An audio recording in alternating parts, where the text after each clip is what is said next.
নমস্কার, সাই বাবা ট্যারোট সকলকে স্বাগত জানাই। আজকে শ্রাবণ সংক্রান্তি, সঙ্গে মনসা পুজো। তো দেখে নিই শ্রাবণ সংক্রান্তিতে বাবার কি বার্তা আপনাদের জন্য রয়েছে।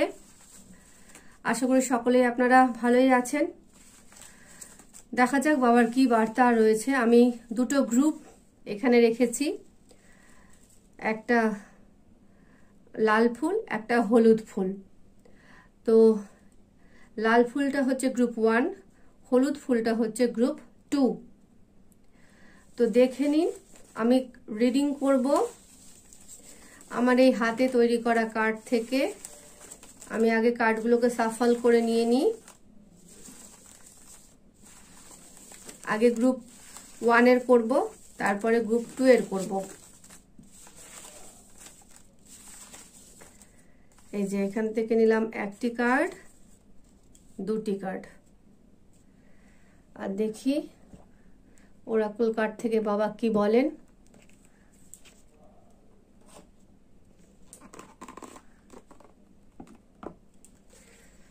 ভালো করে সাফল করে নিই। গ্রুপ 1 এর জন্য না হচ্ছে, মনে মনে বাবার কাছে প্রার্থনা করুন বাবার সঙ্গে যেন আপনাদের ভাইবসটা ম্যাচ করে, যেন সঠিক গাইডেন্স আসে।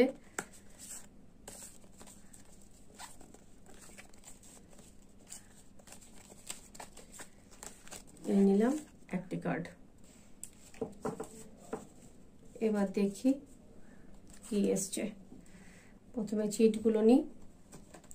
এই যে প্রথমে এই চিটটা উঠেছিল, দৈবিকভাবে চমৎকার।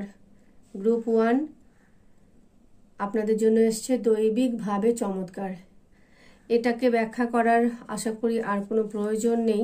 আপনার জীবনে কোনো একটা ঘটনা আপনি যেটা অনেক দিন থেকে আশা করছিলেন, সেটা আপনার জীবনে হচ্ছে। দৈবিকভাবে আপনার কোনো মনের ইচ্ছা পূরণ হচ্ছে। ফিরিয়ে দাও, ফিরিয়ে দাও এখানে দুই অর্থেই হতে পারে। এক, কোনো কিছু তোমার জীবনে আসছে, হয়তো দৈবিকভাবেই যেটা কোনো একটা চমৎকার তোমার জীবনে আসছে, তুমি সেটাকে ফিরিয়ে দাও, তুমি গ্রহণ করো না। বাবার বার্তা ফিরিয়ে দাও। বা এটাও হতে পারে তুমি কারো কাছ থেকে যতটা পেয়েছো বা যতটা নিয়েছো ঠিক ঠিক ততটাই তাকে ফিরিয়ে দাও। মানে দেওয়া নেওয়া, আদান প্রদান। তুমি যতটা নিয়েছো তুমি ততটা তাকে ফিরিয়ে দাও। দৈবিকভাবে তোমার জীবনে কোনো চমৎকার ঘটবে এবং সেই দৈবিক চমৎকারের প্রতিক্রিয়া স্বরূপ বাবা বলছেন ফিরিয়ে দাও। এখানে ফিরিয়ে দাও বলতে আমার ওই আদান প্রদান সেন্সটাই বেশি মনে হচ্ছে। আদান প্রদান, দৈবিকভাবে তুমি যে চমৎকারটি তোমার জীবনে অনুভব করবে, সেখানে এবার তোমার কর্তব্য হচ্ছে তুমি তোমার দিক থেকে তোমার এফোর্টটা দাও। এবার দেখি এখানে কি বলছে। এটা খুলে রাখি, কোথায় যে রাখি, এখানেই রাখলাম। ডু নট ডাউট, সন্দেহ করো না। Never doubt the power of বাবা, হ্যাভ ফেথ। বাবার ক্ষমতার উপর কখনো সন্দেহ করো না। দেখো কত সুন্দর, তিনটা কার্ডই কিন্তু একে অপরের সঙ্গে সম্পর্কযুক্ত। দৈবিকভাবে চমৎকার তোমার জীবনে যে চমৎকারটি ঘটছে, বাবা যে চমৎকারটি তোমার জীবনে করতে চলেছেন, সেটার উপর কোনো সন্দেহ তুমি করো না এবং তুমি ফিরিয়ে দাও। এখানে আদান প্রদানটাই আসছে। বাবা তোমাকে যে আশীর্বাদটি দিচ্ছে তার গ্র্যাটিটিউড হিসেবে বাবার প্রতি তুমি কৃতজ্ঞ থাকো। বাবার প্রাপ্য গ্র্যাটিটিউডটি তুমি ফিরিয়ে দাও। বাবার প্রতি তুমি কৃতজ্ঞ থেকে বাবা যে তোমার জন্য কাজটি করেছেন, দৈবিক চমৎকারটি তোমার জীবনে বাবা ঘটিয়েছেন, তার জন্য বাবাকে তুমি কৃতজ্ঞতা জানাও। বাবার উপর ভরসা রাখো, বাবাকে অবিশ্বাস করো না। এই হলো গ্রুপ 1 এর রিডিং।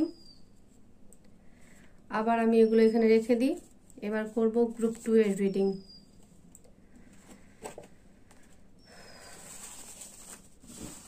এবার গ্রুপ 2,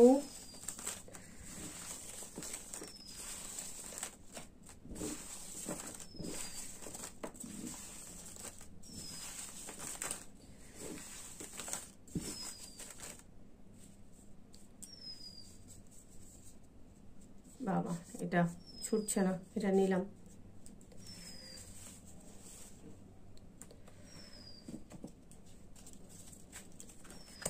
গ্রুপ 1-এর তো খুব সুন্দর সংক্ষেপ এসএমএস আসলো, যেটা বেশি বলার কোনো প্রয়োজনই রাখে না।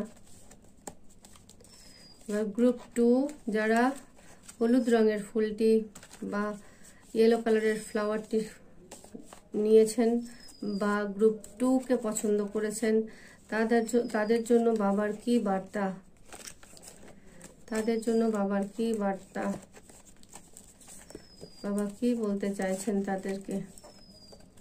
এইটা নিলাম।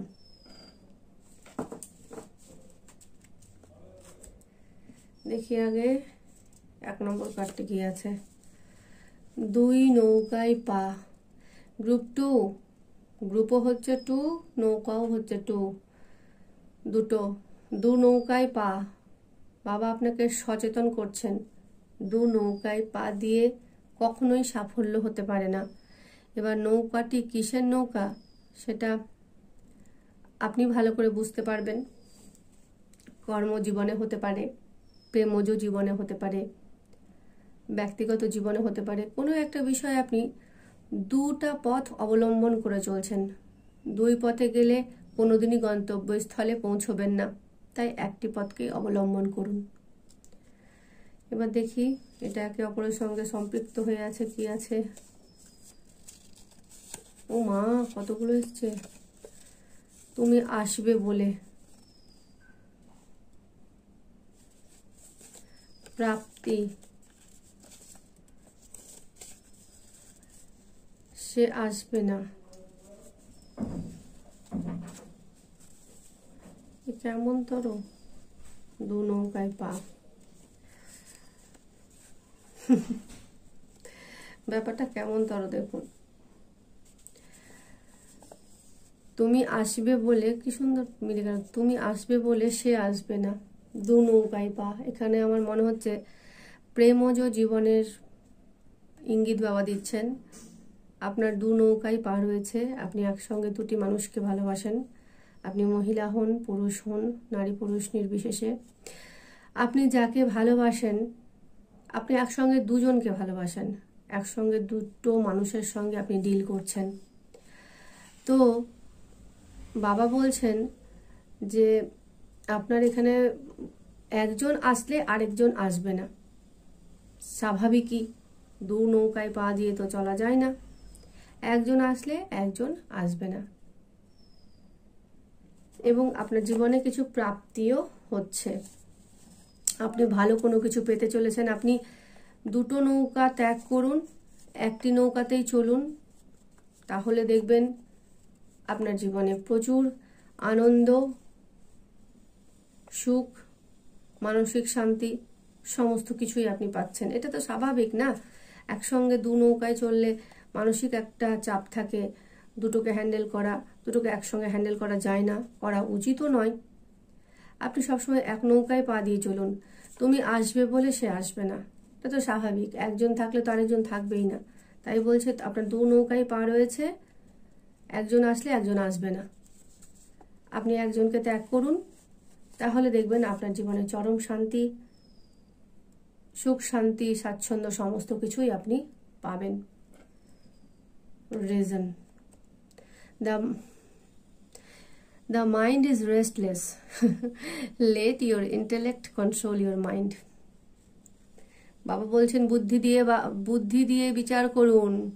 আপনার যে 2 নৌকায় পা রয়েছে, সে 2 নৌকা থেকে একটি নৌকায় আসুন, বুদ্ধি দিয়ে বিচার করুন। 2 নৌকায় পা দিয়ে চলা যায় না, আপনার মন অস্থির, আপনি মানসিকভাবে অশান্ত। বাবা বলছেন তোমার বুদ্ধি দিয়ে, তোমার বিবেচনাকে, তোমার মনকে তুমি কন্ট্রোল করো, নিয়ন্ত্রণ করো। তুমি বিচার করে দেখো, বুদ্ধি দিয়ে তুমি বিশ্লেষণ করে দেখো, 2 নৌকায় চলা কি ঠিক? 2 নৌকায় চললে কি কোনো প্রাপ্তি হয়? 2 নৌকায় চললে মাঝ নদীতে ডুবে যেতে হয়। 2টো নৌকায় পা চললে মাঝখানে যাত্রীকে ডুবতেই হয়। তাই বাবা বলছেন বিচার বিবেচনা দিয়ে বিচার করো, বুদ্ধি দিয়ে বিচার করো, মন দিয়ে নয়, আবেগ দিয়ে নয়, ইন্টেলেকচুয়ালি ডিল করো, ইমোশনালি নয়। প্রত্যেকটা কার্ড কত সুন্দরভাবে জড়িত। আপনি দু নৌকায় পা দিয়ে আছেন, সেই জন্যই আপনার একটা নৌকা আসলে আর একটা নৌকা অবশ্যই আসবে না। খেয়া ঘাটে তো একটা নৌকাই একসঙ্গে লাগতে পারে, দুটো নৌকো তো একসঙ্গে লাগতে পারে না, তাই একটি নৌকা আসলে আরেকটি নৌকা আসবে না। এবং যে নৌকাটি আসবে আপনি বিচার বিবেচনা করে শান্ত মনে বুদ্ধি দিয়ে বিচার করুন কোন নৌকাটি আসলে, কোন নৌকাটিতে ঘাটে লাগালে আপনার জীবনে সুখ শান্তি স্বাচ্ছন্দ্য সবই বজায় থাকবে, একুল ওকুল দুকুলি বজায় থাকবে। আপনি বুদ্ধি দিয়ে বিচার করুন। বাবা বলছেন বুদ্ধি দিয়ে বিচার করতে। এই ছিল আজকের রিডিং, দুই গ্রুপের দুই রকম রিডিং। ভালো লাগলে লাইক কমেন্ট শেয়ার ও সাবস্ক্রাইব করে আমার পাশে থাকবেন। সকলেই ভালো থাকবেন। আবার আসবো আগামীকাল না, আবার আসবো আগামী রবিবার। প্রত্যেক রবিবার করে ভিডিও দিব ভেবেছি, প্রত্যেক দিন পারছি না। আবার আসবো পরের ভিডিও নিয়ে। ততক্ষণ সকলেই ভালো থাকুন। টাটা।